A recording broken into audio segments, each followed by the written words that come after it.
हे आप भी multiple criterias और वी लुकअप के बीच में स्ट्रगल कर रहे हैं? आज मैं इस वीडियो में आपको यही बताने वाली हूं कि अगर आपके पास मल्टीपल क्राइटेरियाज है और वी लुकअप फंक्शन के साथ आपको काम करना है तो आप कैसे कर सकते हैं। चलिए ज्यादा टाइम ना लेते हुए चलिए वीडियो की तरफ। अगर वीडियो पसंद आए तो लाइक शेयर कमेंट जरूर कीजिएगा। तो चलिए, आपको यहाँ पे एक डेटा दिख रहा है जिसमें मेरे पास काफी सारे कॉलम है, जिसमें प्रोडक्ट डिस्क्रिप्शन है, साइज है, कलर है और उनके प्राइसेस हैं।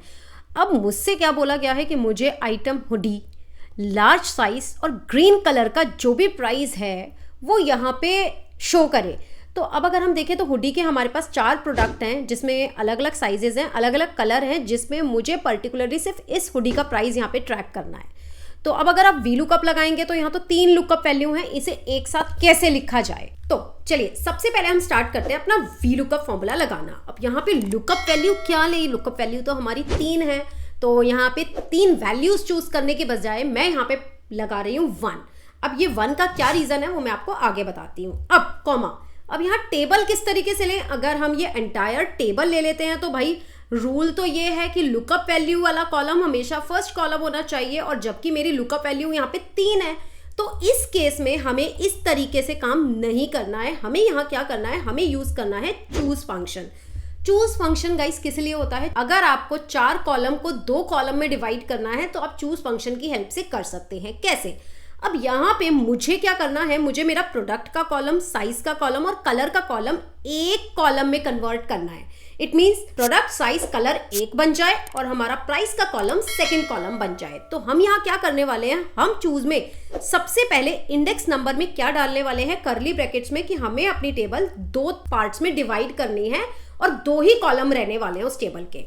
अब यहाँ पे कॉमा लगाते ही सेकेंड आर्ग्यूमेंट में हमारे पास पूछा जा रहा है कि बताइए आपका फर्स्ट जो कॉलम है वो किन वैल्यूज से आप फर्स्ट कॉलम को कन्वर्ट करने वाले हैं। अगर हुडी हमारा ये जो पर्टिकुलर आइटम है जो हमें मैच करानी है वो मेरी इस प्रोडक्ट टेबल में से जहां भी मिले वो मेरा 1 रिजल्ट शो करना चाहिए। तो यहाँ पे हम ब्रैकेट को क्लोज करते हैं। नाउ सेकंड के लिए हमें कॉमा यूज नहीं करना है बिकॉज हमारी सेकंड कॉलम भी है जिसे हमें अपना चूज फंक्शन के थ्रू हमें वो फर्स्ट कॉलम बनाना है। तो यहाँ पे हम क्या कर रहे हैं, फिर ब्रैकेट लगा रहे हैं और यहाँ पे लिख रहे हैं कि अगर लार्ज वाला साइज हमें किस में से मिले, हमारे साइज वाले कॉलम में से। अब इसे भी ब्रैकेट में क्लोज कर देते हैं। नाउ कॉमा लगाते हैं और अगेन ब्रैकेट लगाते हैं। और अब हम यहाँ बता रहे हैं कि अगर ग्रीन कलर हमें किस में से ढूंढना है, हमें ढूंढना है कलर वाले में से।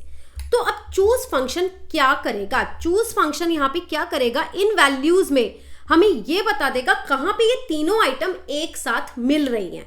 तो अगर मैं यहाँ पे आपको रिजल्ट दिखाऊं तो आप देख सकते हैं यहाँ पे हमें 1 मिला है यहाँ पे। तो इट मीन्स ये मेरी एक टेबल कन्वर्ट हो चुकी है और इस टेबल का जो आउटपुट है जहां भी 1 मिलेगा वो मेरे लुकअप वैल्यू से मैच करता हुआ होगा। इट मीन्स तभी हमने क्या किया, लुकअप वैल्यू में 1 लगाया। इट मीन्स कि इस टेबल में जहां भी 1 मिले वहां हमारा लुकअप मैच हो जाएगा। तो अब यहाँ पे इसी तरीके से हम अपने चूज फंक्शन में हमारी सेकंड वैल्यू किसे बता रहे हैं, हमारा जो सेकंड कॉलम होगा वो हमारा क्या होगा, प्राइस। तो इसके लिए हम कोई ब्रैकेट यूज नहीं कर रहे हैं, एज इट इज वैल्यू 2 में हमने डाल दिया हमारा प्राइस का कॉलम। नाउ अब हम यहाँ पे ब्रैकेट को क्लोज कर देते हैं जो कि मेरा चूज का ब्रैकेट है। तो एंटायर चूज फंक्शन हमारा क्या करेगा, हमारी एक न्यू टेबल जनरेट करेगा जिसमें फर्स्ट कॉलम तो होगा जो कि हमारा बता रहा है कि 0 1 जो हमारी तीनों कंडीशन मैच हो रही हैं या नहीं हो रही हैं, और हमारा सेकंड कॉलम क्या होने वाला है, प्राइस का। नाउ लास्टली जैसा कि हम वी लुकअप में करते हैं, अब की बार हमारा कॉलम इंडेक्स क्या रहने वाला है, जो कि सेकंड रहने वाला है। हम यहाँ सेकंड लिखते हैं, देन हमें एग्जैक्ट मैच चाहिए, हम 0 लिखते हैं, ब्रैकेट को क्लोज करते हैं और यहाँ पे एंटर प्रेस करते हैं। 30 आउटपुट आ चुका है। बट अगर आप स्टिल कंफ्यूजन में, चलिए हम आपको रिजल्ट दिखाते हैं कि चूज फंक्शन हमारे को कौन सी टेबल बना के दे रहा है। तो यहाँ हम कॉपी करते हैं इसी फॉर्मूले को और यहाँ हम कर देते हैं पेस्ट। इस फॉर्मूले को हम एंटर करते हैं। अब आप यहाँ देख सकते हैं एक नई टेबल जनरेट होके आई है जो कि मुझे क्या डिस्प्ले कर रही है कि ये तीनों के तीनों कॉलम जहां भी मैच हो रहे हैं वो वहां पे हमारे को 1 दे रहा है। इट मींस इस वाले पॉइंट पे 1 आ रहा है एंड इसके सामने की वैल्यू है हमारी 30 जो कि मेरी यहाँ डिस्प्ले हो रही है। इट मींस कि चूज फंक्शन की हेल्प से हमने अपनी बड़ी टेबल को 2 पार्ट्स में स्प्लिट करके 3 कॉलम को तो एक कॉलम बना दिया और एक जो हमारा आउटपुट वाला कॉलम था वो हमारा सेकंड कॉलम हुआ। तो इस अकॉर्डिंगली हम 3 वैल्यूज को मैच करके वी लुकअप से अपने वैल्यूज के आउटपुट को फाइंड कर रहे हैं। होप आपको वीडियो पसंद आया होगा, पसंद आए तो लाइक शेयर कमेंट जरूर कीजिएगा।